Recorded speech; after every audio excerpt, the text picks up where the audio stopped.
ओम नमो भगवते वासुदेवाय नमः। दोस्तों, कैसे हैं आप? कैसे हैं आप दोस्तों? मैं दोबारा पूछूंगा, क्योंकि अब खुशहाल और सुरक्षित रहने की वजह तो इस देश में रही नहीं, बिल्कुल नहीं रही। खासकर अंकिता के साथ जो हुआ, उसको देखकर तो बिल्कुल भी नहीं। कितना हेल्पलेस हम महसूस कर सकते हैं दोस्तों, इससे ज़्यादा और क्या हेल्पलेस हम महसूस कर सकते हैं दोस्तों।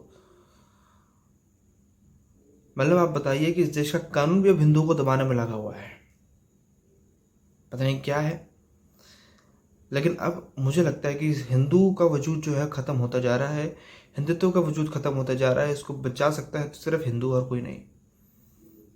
जो चीज़ अंकिता के साथ हुई, वो आपकी या मेरी घर की किसी लड़की के साथ ना हो। इसका एक ही तरीका दोस्तों, कि शायद हम आपको अपने वजूद के लिए खड़े हो जाएं। और अगर इस लड़के को फांसी या इसका एनकाउंटर नहीं हुआ, अगर ये लड़का इसी उम्र में नहीं मरा, तो माफ़ कीजिएगा दोस्तों, इस देश के कानून से सबका विश्वास उठ जाएगा दोस्तों। इंसानियत से तो उठ चुका है, लेकिन जो बची कुची थोड़ी बहुत इज्जत है इस देश के प्रति, इस देश के कानून के प्रति लोगों के मन में, वो भी ख़त्म हो जाएगी और होती जा रही है। और अब पूरी तरीके से ख़त्म हो जाएगी अगर ये लड़का जिंदा रह गया दोस्तों। अगर इस लड़के के ऊपर केस नहीं हुआ, और माफ़ कीजिएगा इसका इनकाउंटर नहीं हुआ, इसको फांसी नहीं हुई, क्योंकि अंकिता की आखिरी ख्वाहिश आपको पता है क्या थी? अंकिता ने कहा था कि जो मेरे साथ हुआ है वो उसके साथ होना चाहिए। यही मेरी आखिरी ख्वाहिश है और यही मैं चाहती हूँ। इस हरामजादे लड़के ने कहा कि जिस तरीके से मैं जल रहा था, मैं चाहता था ये भी जले, इसलिए इसने जिंदा जला दिया इसको। एक खून मुझे मुझे मुझे माफ होता है, एक खून मुझे माफ होता है दोस्तों, एक खून। मैं आपको ये वादा कर सकता हूं कि मुझे 24 घंटे सरकार दे दे, एक कानून दे दे, और मैं इसका सर जो हूं आपके हाथ में लाके दे दूंगा। क्योंकि मुझे ऐसा लगता है कि वो बेटी किसकी थी दोस्तों? तो इस माँ बाप की होगी, उनसे पूछिए जरा कि क्या लग रहा होगा उनको। एक जवान औलाद जब चली जाए वो बात अलग है, लेकिन कुछ छीन ले उससे आपको, तो क्या लगेगा?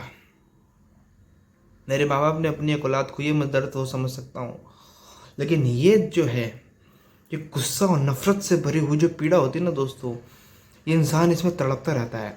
और मैं आपको बता दूं कि उसके माँ बाप जब तक उस कातिल की लाश नहीं देख लेते, वो तड़पते रहेंगे। और अगर उन्हें कुछ हुआ है तो उसकी जिम्मेदारी सरकार होगी, इस देश का कानून होगा। क्योंकि जिसके कानून इजाज़त देगा कि वो वकील भी ले लेगा, उसके ऊपर केस भी चलेगा। लेकिन जिसने ये कबूल कर लिया है कि भैया मैंने उसको जलाया है, तो क्यों उस पर सजा, उसको उसका केस चलेगा? उसको मार दो, खत्म कर दो। यही होना चाहिए दोस्तों, जब अगले ने कबूल कर लिया तो। और अगर इसको जो लोग बचाएंगे, मैं माफ़ी चाहूँगा भगवान से, लेकिन उन्हें भी इस दर्द का सामना ज़रूर कराएं एक बार। और फिर मैं देखता हूँ कि किसी और की बेटी में और अपनी बेटी में इनको क्या फ़र्क दिखता है। अपनी बेटी की हाल देख के कोई ये कहेगा कि नहीं इसके ऊपर केस करो, तो दूसरी की बेटी को देख के आप ये क्यों कहते हैं कि नहीं कानून सजा देगा?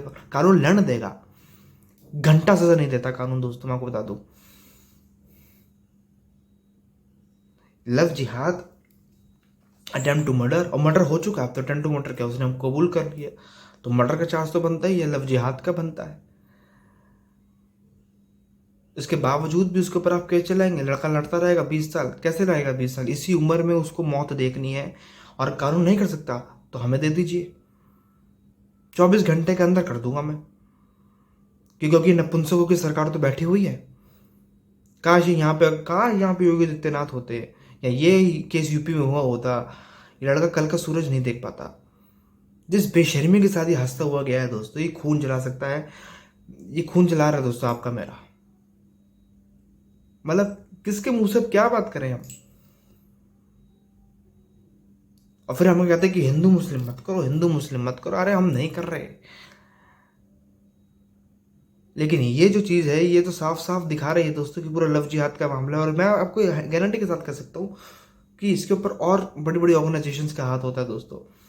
आपको पता है कि फतवे निकलते हैं कि जो हिंदू की बेटियों के साथ लव जिहाद करो, उनके साथ शादियाँ करो, 4-4 बच्चों के साथ पैदा करो, ये फतवे निकलते हैं मस्जिदों से।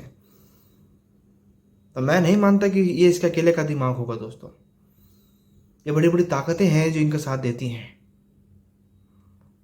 और इस देश का कानून वाकई में, इस देश को, हिंदुस्तान को अब नपुंसक स्थान के नाम से जाना जाएगा अगर इस केस में इस लड़के की मौत नहीं हुई, इसको सज़ा के तौर पर इसको फांसी नहीं हुई, इसका एनकाउंटर नहीं हुआ, तो माफ़ कीजिएगा, ये हमारे देश का कानून जो है नपुंसकता से भरा हुआ कानून होगा। इससे विश्वास उड़ जाएगा दोस्तों। और आने वाले समय में आपको, मेरे को खुद को हथियार उठाने पड़ेंगे अपने घर की बेटियों को सुरक्षित करने के लिए, अपने परिवार को सुरक्षित करने के लिए, अपने हिंदुत्व के अस्तित्व को सुरक्षित करने के लिए। और इसमें कोई संदेह नहीं है दोस्तों, सत्य हमेशा कड़वा होता है, लेकिन सत्य है कि हिंदुस्तान के हिंदुओं का अस्तित्व जो है वो खत्म होता जा रहा है और काफ़ी हद तक खत्म हो चुका है दोस्तों,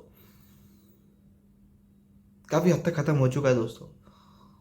और अगर हम अब भी नहीं उठे, हम, तो बहुत अच्छा हुआ कि अंकिता बची नहीं, क्योंकि अगर वो ये हाल देखती तो वाकई में वो जीते जी मर जाती दोस्तों। उसका कातिल जिंदा है, अंकिता हम शर्मिंदा है, तेरे कातिल जिंदा है, और इसके अलावा हम कुछ कर भी नहीं सकते दोस्तों। कुछ अगर सीखना है हमने तो मुस्लिम देश के कानून से सीखना चाहिए दोस्तों। इसका एक एक अंग काट के बेच देंगे वो, और ये सज़ा ही होनी चाहिए। लेकिन ये हमारे देश का कानून है दोस्तों, ये फांसी देते हुए गनीमत है। नपुंसकों से भरा हुआ कानून है, नपुंसकों द्वारा बनाया हुआ कानून है दोस्तों ये वाला सब। और खड़े हो जाएंगे बड़े बड़े वकील इसको जितवाने के लिए। उन वकीलों की बेटियों के साथ अगर ऐसा होगा तो क्या वो वकील लड़ेंगे केस? अगर किसी वकील ने इसका केस लिया है, मुझसे एक सवाल पूछना चाहता हूँ, और कोई लेगा भी इन फ्यूचर में, तभी पूछना चाहता हूँ कि अगर तुम्हारी बेटी, तुम्हारी बीवी, तुम्हारी बहन के साथ अगर ऐसा होगा तो क्या तुम उस कातिल का केस लोगे? उस रेपिस्ट का केस लोगे, या उस बंदे का केस लोगे जिसने तुम्हारी बहन को जिंदा जलाया, मेरी बीवी को जिंदा जलाया, या बेटे को जिंदा जलाया? लोगे तुम उसका केस? तो वो बेटी तुम्हारी बेटी नहीं थी? अंकिता की अगर आखिरी ख्वाहिश हम पूरी नहीं कर सके दोस्तों, तो समझ लीजिएगा इस देश का कानून जो है अब खत्म हो चुका है। उसके प्रति जो बचा कुचा विश्वास है वो भी मुड़ चुका है दोस्तों। और तैयार रहिएगा खुद के लिए कि खुद हम हथियार उठा सके, खुद काबिल बन सके और बना सके अपने परिवार को अपनी सुरक्षा के लिए। अंकिता को मैं यही कहना चाहूँगा कि अंकिता, हमारी कोशिश यही है कि सरकार पे, कानून पे, प्रशासन पे हम यही दबाव डाल सकें कि उनके तेरे कातिलों को सज़ा हो, और वही हाल हो जिन्होंने तेरा किया, उनको भी वैसी ही मौत मिले और नफरत के साथ मिले। चलते दोस्तों, अपना ख्याल रखिएगा, सुरक्षित रहिएगा दोस्तों, और तैयार रहिएगा एक आने वाली बहुत बड़ी जंग के लिए। जय हिंद, जय भारत, जय सनातन।